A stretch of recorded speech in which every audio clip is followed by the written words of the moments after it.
Phone चोरी में रोशनी को पकड़ने आई पुलिस। सचिन का फोन मिला वापस। जी हां दोस्तों, उड़ने की आशा के आने वाले ट्रैक में दिखाया जाएगा कि रोशनी फंस जाएगी सचिन के जाल में। पुलिस को देख रोशनी की होगी बोलती बंद। रेणुका को लगने वाला है बड़ा झटका। सचिन के चेहरे पर गहरी चिंता साफ झलक रही थी।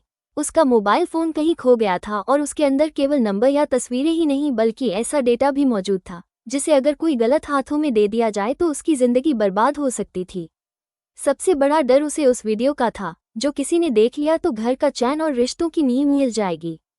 पुलिस स्टेशन में शिकायत दर्ज कराने के लिए जब वो गया तो पहले तो अधिकारियों ने लापरवाही दिखाई, लेकिन सचिन की बेचैनी देखकर आखिरकार पुलिस ने कंप्लेन लिखने का फैसला किया।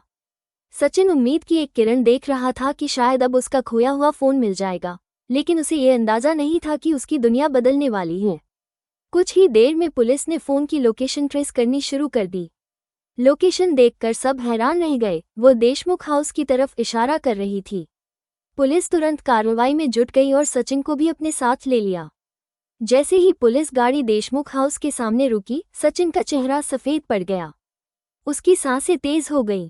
उसने हड़बड़ाकर कहा, साहब, आपको कोई गलतफहमी हुई है। ये तो मेरा ही घर है। यहाँ मेरा फोन कैसे आ सकता है? पुलिस अफसर ने ठंडे स्वर में कहा, लोकेशन यही दिखा रही है, हमें अंदर जाकर तलाशी लेनी होगी। सचिन का मन घबराहट से डूब रहा था, लेकिन उसने अनूठे ढंग से दरवाजा खोल दिया। हर किसी की आंखों में बेचैनी और डर दिखाई दे रहा था। पुलिस ने बिना वक्त गंवाए कोने कोने की तलाशी शुरू कर दी। थोड़ी ही देर में एक बैग से सचिन का फोन बरामद हुआ। वो क्षण पूरे घर पर जैसे बिजली की तरह गिरा। पुलिस ने कठोर आवाज में पूछा, ये बैग किसका है? कमरे में सन्नाटा छा गया। सबकी निगाहें इधर उधर घूम रही थीं। रोशनी पास ही खड़ी थी, उसका चेहरा पीला पड़ गया था। वो कुछ कहना चाह रही थी लेकिन उसके गले से आवाज नहीं निकल रही थी। उसके मन में डर बैठ चुका था कि अगर सच सामने आ गया तो उसके लिए कुछ भी सामान्य नहीं रहेगा। पुलिस ने दोबारा तेज स्वर में सवाल किया, ये बैग किसका है? तभी अचानक तेजस बोल पड़ा, ये बैग तो रोशनी का है। इतना अच्छा बैग किसी और का हो ही नहीं सकता, हमारा ही है, यानी रोशनी मेरी बाबू की। सचिन की आंखें फटी की फटी रह गईं। उसने रोशनी की ओर देखा तो उसकी बेचैनी और घबराहट साफ नजर आ रही थी। रोशनी ने हकलाते हुए बहाने बनाना शुरू किया, नहीं, ये मेरा नहीं है, आप लोग गलत समझ रहे हैं। लेकिन पुलिस को उसकी हरकतों से शक और गहरा हो गया। बिना देर किए पुलिस ने रोशनी को पकड़ लिया। यह नज़ारा देखकर रेणुका और तेजस दोनों हक्के बके रह गए। उन्हें जैसे किसी ने सिर पर हथौड़ा मार दिया हो। अब जाकर सच सामने आया कि फोन चोरी का खेल घर के अंदर से ही खेला गया था। रेणुका को समझ नहीं आ रहा था कि उसके ही घर में ऐसी धोखेबाजी कौन और क्यों कर सकता है। उसकी आंखों में आंसू थे, लेकिन साथ ही गुस्सा भी था कि आखिर रोशनी ने इतनी बड़ी चाल कैसे चली। तेजस का चेहरा भी उतर चुका था। उसने कभी सोचा भी नहीं था कि जिस रोशनी पर वह इतना भरोसा करता था वही उनके खिलाफ षड्यंत्र रच देगी। सचिन, उसके हाथ में अब फोन वापस था लेकिन डर खत्म नहीं हुआ था। सचिन का मन अब और उलझ गया। क्या वो दिलीप के वीडियो की सच्चाई रेणुका के सामने रखेगा या फिर चुप रहकर इस रहस्य को दफन कर देगा? क्या सचिन फोन वापस पाकर अपने परिवार को सच बताएगा? क्या रेणुका उस वायरल वीडियो की वजह से गलतफहमी का शिकार बनेगी? या फिर यह वीडियो एक ऐसा सच उजागर करेगा जिसे जानने के बाद किसी का रिश्ता पहले जैसा नहीं रहेगा? उड़ने की आशा कि यह कहानी अब एक ऐसे मोड़ पर थी जहां से आगे केवल सच या तो रिश्तों को बचाएगा या हमेशा के लिए बर्बाद कर देगा। आज के एपिसोड में तेजस अपने जीवन के एक खास पल के लिए तैयार हो रहा था। वो श्री संतोषी के साथ एक महत्वपूर्ण बैठक में शामिल होने वाला था और उसका चेहरा उत्साह से चमक रहा था। घर के आंगन में खड़ी रोशनी ने उसे शुभकामनाएं दी लेकिन खुद उसके साथ नहीं गई। तेजस अपने सपनों की ओर कदम बढ़ा रहा था और उसे लगा कि अब सब कुछ उसकी मर्जी के मुताबिक होगा। रोशनी, दूसरी ओर, अपने मन में अलग योजनाएं बना रही थी। सचिन का मोबाइल फोन उसके हाथ लग चुका था और उसने बड़ी चालाकी से उस फोन से एक खास वीडियो निकाल लिया। वो यह वीडियो चिट्टी को देने ले गई। चिट्टी हमेशा काम को टालने की कोशिश करता था, लेकिन इस बार रोशनी ने साफ कर दिया कि जब तक दिनेश को सबक नहीं सिखाया जाएगा वो वीडियो आगे नहीं बढ़ाएगी। उसकी आवाज में दृढ़ता थी और उसकी आंखों में यह विश्वास कि अब चीजें उसके मुताबिक होंगी। सचिन उसी दौरान पुलिस स्टेशन पहुंचा। उसने पूरी उम्मीद के साथ एफआईआर लिखाने की कोशिश की, लेकिन कांस्टेबल ने उसके मामले को बहुत गंभीरता से नहीं लिया।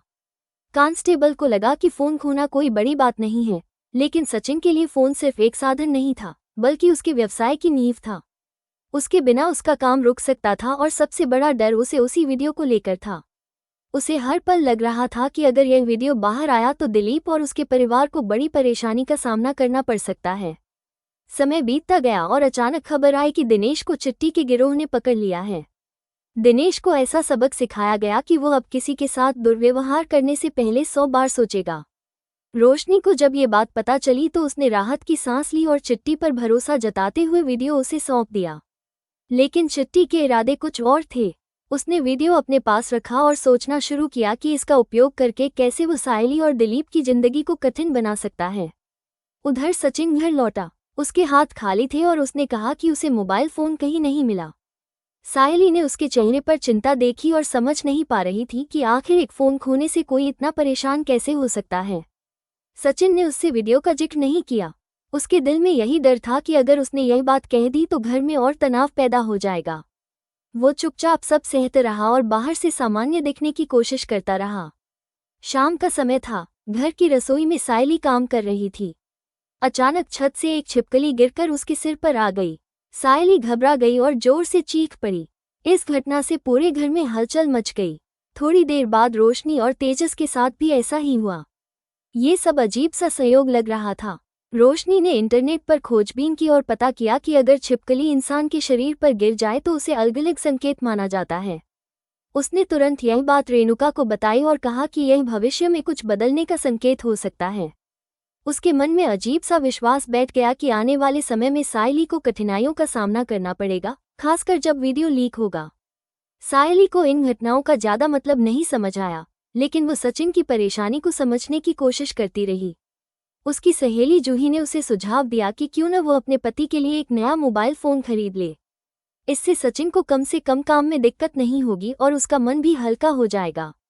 सायली को ये सुझाव ठीक लगा, लेकिन उसके मन में फिर भी कहीं न कहीं ये सवाल था कि सचिन अपने खोए हुए फोन को लेकर इतना तनाव क्यों ले रहा है।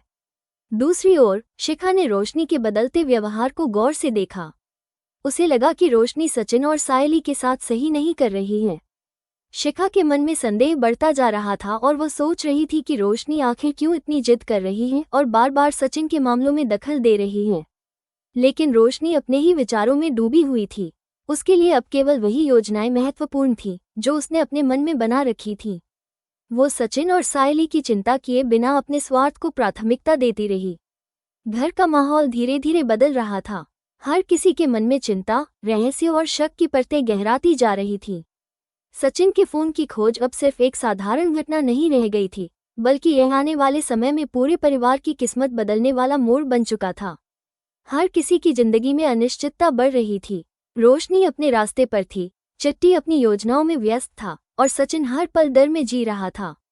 कहानी अब ऐसे मुकाम पर पहुंच चुकी थी जहां हर कदम नया मोड़ ला सकता था। क्या सचिन का फोन कभी वापस मिलेगा? क्या वीडियो बाहर आएगा? क्या सायली को सच का पता चलेगा या फिर वो भविष्य में गलतफहमियों में उलझ जाएगी? उड़ने की आशा का यह अध्याय रहस्य और रोमांच से भरा हुआ था और हर किरदार की नियति अब आने वाले समय पर टिकी थी। आज के एपिसोड में बस इतना ही। कमेंट में बताएं ये स्टोरी कैसा लगा।